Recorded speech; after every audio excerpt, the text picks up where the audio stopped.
Nancy's in college again in this book. She spends quite a few mysteries posing as a college student in this series, I've noticed. She probably has a semester of credits built up at this point. Argofunk Book Review, Argofunk Book Review. Dean Jarvis has asked Nancy to investigate the theft of CLT. That's a rare chemical the government gives to Professor Mazik for top-secret experiments. The CLT has been stolen twice now, and we need to catch the thief before the government finds out, and, I don't know, before they send a professional to solve the crime. Nancy goes to the lab. The security here is pretty awful, considering they've got top-secret government chemicals. The guard lets Nancy in without even bothering to look at her, 'cause he's too busy reading a magazine. What bad security. I mean, I'm sure that he was reading Sassy Detective magazine, but still, guard man, do your job.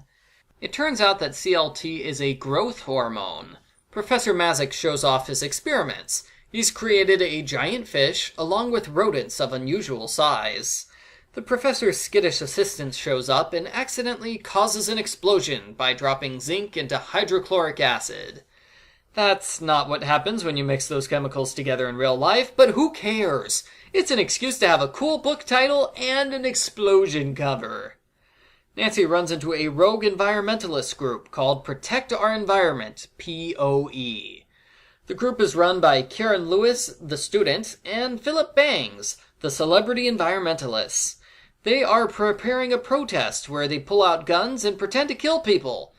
That's a bad plan, which is sure to backfire, but the college kids aren't smart enough to realize that. For the sake of dramatic tension, Nancy's boyfriend Ned hates POE with a passion. He acts like the group is an evil cult and he yells at Nancy for talking about them. When his friend Angela decides to join, Ned goes overboard in lecturing her to stay away. But maybe he's got a point, because once Angela joins, she completely disappears. Yeah, she disappears, nobody knows where she went. POE makes up an obviously fake story to explain why she's gone. Nancy kind of investigates it, but not really, because she doesn't like Ned focusing on other girls. Both Professor Mazik and his assistant are suspicious because they have huge debts to pay. Maybe they were victims of the college gambling ring in Book 8. Actually, I'm pretty sure that this book's author is the same person who wrote Book 8, because most of the characters from that book reappear here.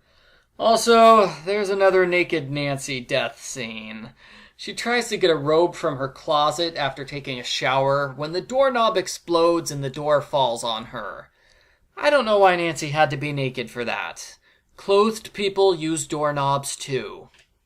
Nancy calls the dean for a progress report, and she has to go through 5 different secretaries before she can reach him. Wow, 5 secretaries? That must be the worst call center ever.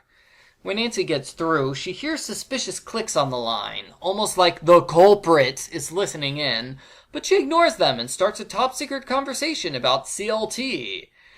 Specifically, Nancy says she's going to guard CLT by hiding in the closet where she can't see anything, because that way she can jump out and maybe surprise the culprit. It's not really the best plan ever there, Nancy.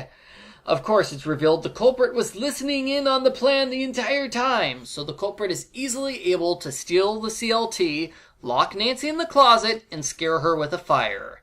She's not having good luck with closets today. Nancy's luck turns around when she discovers an abandoned elevator leading to a series of hidden tunnels built under the school. She explores one and the spooky factor gets turned up big time when rats show up just as her flashlight dies. She never enters the tunnels again, I wouldn't either, but she learns that's the culprit's escape route.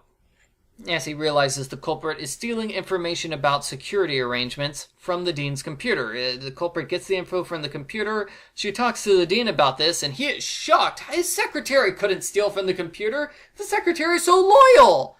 Okay, maybe that's true, but what about the other 4 secretaries from earlier? Continuity! Anyway, Karen's the culprit here. Under the guise of a student volunteer, she was stealing the dean's info for POE.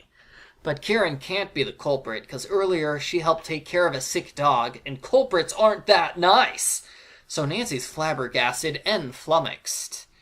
Nancy infiltrates a POE meeting, which was a cool scene.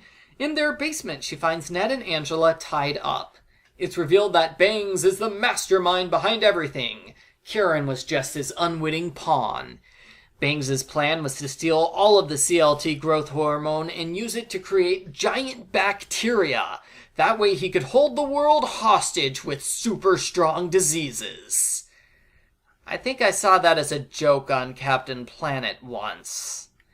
Just when Bangs is about to shoot Nancy, Karen comes in and saves her. Yep, Karen saves dogs and Nancy. There's a big chase sequence as Bangs tries to steal the CLT and get it off campus, and Nancy is saved by the #1 suspect from her previous mystery. Thanks, Mike. The end. Post-book follow-up. Once again, I was able to predict the culprit. I knew Bangs would be the culprit because there's a big scene where he shows up and everybody stops to focus on him for a while, and there would be no reason to give him that much attention if he wasn't going to be important at the end. Other than that, I like this book. It was neat seeing all the characters from Book 8 again, even if I've forgotten all of them by now, and there were neat one-chapter episodes like Nancy at the POE meeting and a visit to the police.